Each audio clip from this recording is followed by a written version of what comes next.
Hi అండి, welcome to అల్లరిపిల్ల భవ్య.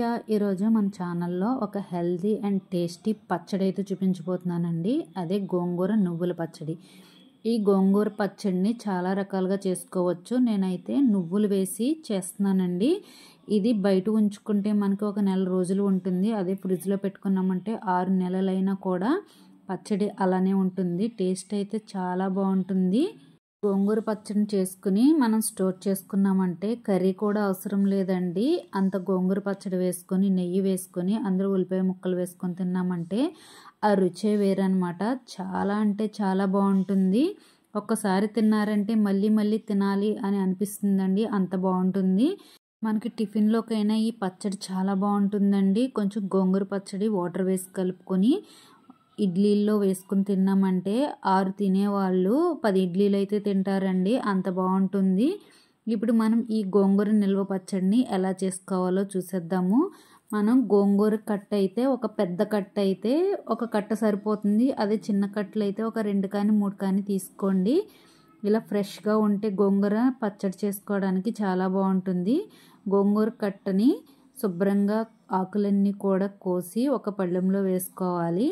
తర్వాత ఈ గోంగూరని వాటర్ వేసి ఒక 2 సార్లు శుభ్రంగా కడిగి నీడలో ఒక పొడి క్లాత్ పైన వేసి ఆరబెట్టుకోవాలి.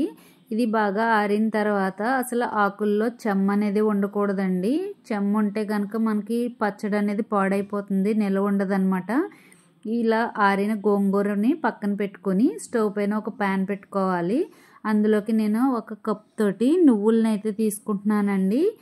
ఈ నువ్వుల్ని బాగా రోస్ట్గా ఫ్రై చేసుకోవాలి. మనకి చిటపటం అనే వరకు ఫ్రై చేసుకుంటే మనకి చక్కగా వేగిపోతాయి. చూసారు కదండి, ఇలా గోల్డ్ కలర్లోకి వస్తే సరిపోతాయి అన్నమాట. ఇవి ఫ్రై అయిపోయినట్టు. ఇప్పుడు మనం వీటిని ఒక ప్లేట్లోకి అయితే ట్రాన్స్ఫర్ చేసుకుందాము. తర్వాత స్టవ్ పైన మళ్ళీ ప్యాన్ పెట్టుకోవాలి. అందులోకి 1 టేబుల్ స్పూన్ ఆయిల్ వేసుకొని అందులో మనం 1 టేబుల్ స్పూన్ పచ్చిశనగపప్పు వేసుకోవాలి. తర్వాత ఇందులోకి 1 టేబుల్ స్పూన్ ధనియాలను కూడా యాడ్ చేసుకోవాలి. 1/2 స్పూన్ జీలకర్రను కూడా వేసుకొని కొంచెం ఫ్రై చేసుకోవాలి. మనకి ఈ పచ్చడి మంచి కమ్మటి స్మెల్ రావాలంటే పొట్టు మినపప్పుని కొంచెం యాడ్ చేసుకోండి. ఈ పొట్టు మినపప్పు వేసుకున్నా పర్వాలేదు, వేసుకోకపోయినా పర్వాలేదండి. ఎలా అయినా కూడా బాగానే ఉంటుంది. ఈ పచ్చడి అయితే కొంచెం పొట్టు మినపప్పు వేసుకుని దోరగా ఫ్రై చేసుకోవాలి. ఇవన్నీ కూడా మాడిపోకుండా ఫ్రై చేసుకోండి. మాడిపోతే టేస్ట్ అనేది మారిపోతుంది. తర్వాత స్పైసీకి తగ్గట్టుగా ఎండుమిరపకాయలను కూడా యాడ్ చేసుకోండి. నేనైతే ఎండుమిరపకాయలను ఒక 10 ఎండుమిరపకాయలను అయితే వేసి ఫ్రై చేసుకుంటున్నాను. ఇవి నాకు బాగా కారం ఎక్కువగా ఉన్నాయండి.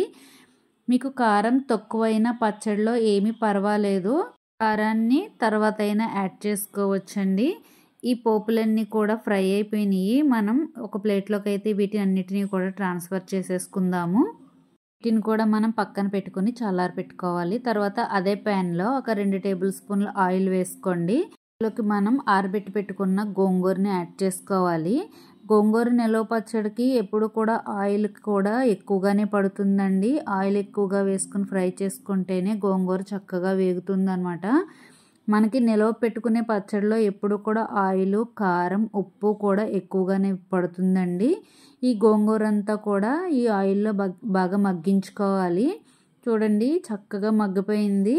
మరి ఎండలో ఎక్కువగా ఎండబెట్టేసుకున్నామంటే మెత్తబడకుండా సాగుతుందండి గోంగూర. అందుకే మనం నీడలో ఎండబెట్టుకోవాలి. మొత్తం పచ్చిగా ఉంటే ఎక్కువ ఆకులాగా అనిపించింది కానండి, ఆయిల్లో మగ్గపెట్టుకుంటే చూసారు కదా చిన్నగా ముద్దలాగా అయిపోయింది. ఈ గోంగూరను కూడా మనం స్టవ్ ఆఫ్ చేసుకుని పక్కన పెట్టేసుకోవాలి. తర్వాత నువ్వులు చల్లారిని కదండి, మిక్సీ జార్లో వేసుకొని పొడి నువ్వుల్ని మిక్సీ పట్టుకోవాలి. ఇలా మిక్సీ పట్టుకున్న నువ్వుల్ని ఒక పళ్ళెంలోకి పక్కన వేసుకోండి. మనకి నువ్వుల్లో ఆయిల్ శాతం ఎక్కువగా ఉంటుందండి. మనం మిక్సీ పట్టుకునేటప్పుడు గిన్నెలకి అంటుకుపోతాయి అన్నమాట. అదంతా కూడా చక్కగా తీసేసుకున్న తర్వాత మనం పోపులన్నీ కూడా వేయించి పక్కన పెట్టుకున్నాం కదండి, అవి కూడా మిక్సీ జార్లోకి వేసుకొని ఉప్పు వేసుకొని తర్వాత ఇందులోకి కొన్ని పచ్చి వెల్లుల్లిపాయలను కూడా వేసుకుని మిక్సీ పట్టుకోవాలి.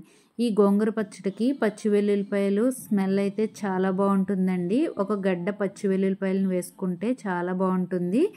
తర్వాత గోంగూరను కూడా వేసి మిక్సీ పట్టుకోవాలి. ఇవన్నీ కూడా ఒక ప్లేట్లోకి తీసేసుకోవాలండి. విడివిడిగా ఒక ప్లేట్లో పెట్టుకుంటే మనకి ఎంత కావాలో దాన్ని బట్టి కలుపుకోవచ్చు అన్నమాట. ఇప్పుడు కొంచెం కారాన్ని అలాగే నువ్వుల పొడిని కూడా వేసి నేను కలుపుకుంటున్నాను. మనకి ఇంత కరెక్ట్‌గా పడుతుందని అయితే కరెక్ట్‌గా చెప్పలేమండి. ఎందుకంటే గోంగూర అన్నీ ఒకలా ఉండవు. అందుకని చెప్పి నేను కొంచెం కొంచెంగా యాడ్ చేసుకుంటూ కలుపుకుంటున్నాను. మనం గోంగూర పుల్లగా ఉంటే కనుక కొంచెం కారమైన నువ్వుల పొడైనా ఏ పొడైనా కూడా ఎక్కువగానే పడుతుందన్నమాట. మనం అంతా మిక్స్ చేసుకున్న తర్వాత టేస్ట్ చూసుకుని కలుపుకోవాలి. ఇందులోకి నాకు కారము అలాగే ఉప్పు పట్టింది. నువ్వులను కూడా మొత్తం కూడా కలిపేసుకోవచ్చండి, సరిపోతుందన్నమాట. ఈ గోంగూర అయితే చాలా పుల్లగా ఉందండి, అందుకని చెప్పి నేను మొత్తం కలిపేసుకుంటున్నాను. ఈ గోంగూర పచ్చడి అన్నీ కలిపేసరికి చాలా గట్టిగా అయిపోయింది. మనం ఇందులో వాటర్ వేసుకున్నామంటే ఇది అస్సలు నిలవ ఉండదండి. అందుకని చెప్పి మనకి ఇది కొంచెం పలుచగా అవ్వాలి అంటే కనుక ఇందులో ఆయిల్ వేసి కలుపుకోవాలి. ఆయిల్ వేసి కలుపుకోవటం వల్ల కొంచెం పలుచబడిందండి. చూసారు కదా, పచ్చడి మనకి కలుపుకోవడానికి కూడా చక్కగా మిక్స్ అవుతుందన్నమాట. ఇలా కలిపేసుకున్న ఈ గోంగూర పచ్చడిని మనం ఒక పక్కన పెట్టేసుకొని ఇప్పుడు మనం పోపు పెట్టుకుందామండి. అదే ఆయిల్ వేసుకొని తాలింపు పెట్టుకుందాము. కొంచెం ఆయిల్ ఎక్కువగానే వేసుకోండి, ఇది మనం నిలవ పెట్టుకుంటాం కాబట్టి. ఇందులోకి ఒక 10 వెల్లుల్లిపాయలని బాగా దంచుకుని వేసి ఫ్రై చేసుకోవాలి. తర్వాత కరివేపాకు ఇంగువ కూడా వేసుకుని ఫ్రై చేసుకోండి. నేను జీలకర్ర ఆవాలు ఎండుమిరపకాయలు ఇవేమీ యాడ్ చేయట్లేదండి. తర్వాత ఇవన్నీ ఫ్రై అయిపోయిన తర్వాత మనం మిక్స్ చేసి పెట్టుకున్న గోంగూరను కూడా వేసుకుని ఈ ఆయిల్లో బాగా మిక్స్ చేసుకోవాలి.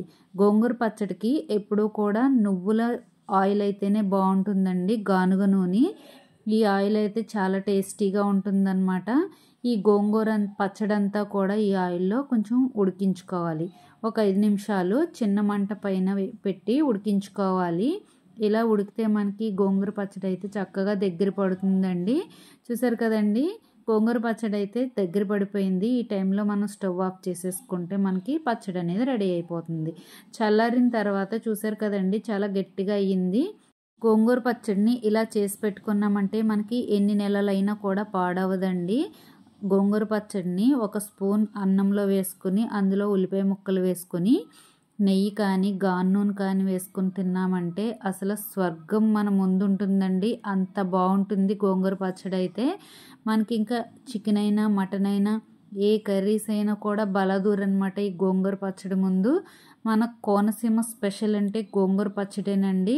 గోంగూర పచ్చడిని ఇలాగే కాకుండా ఇంకా చాలా రకాలుగా చేసుకోవచ్చండి. ఆ వీడియోస్ కూడా నేను షేర్ చేస్తాను ముందు ముందు. ఎవరైనా నా ఛానల్ని ఫస్ట్ టైం చూస్తున్నట్లయితే సబ్స్క్రైబ్ చేసుకోండి. పక్కనే ఉన్న బెల్ ఐకాన్ క్లిక్ చేయడం ద్వారా నేను పెట్టే ప్రతి వీడియో మీకు నోటిఫికేషన్స్ ద్వారా వస్తాయి. చూసారు కదండి, గోంగూర నువ్వుల పచ్చడి అయితే రెడీ అయిపోయింది.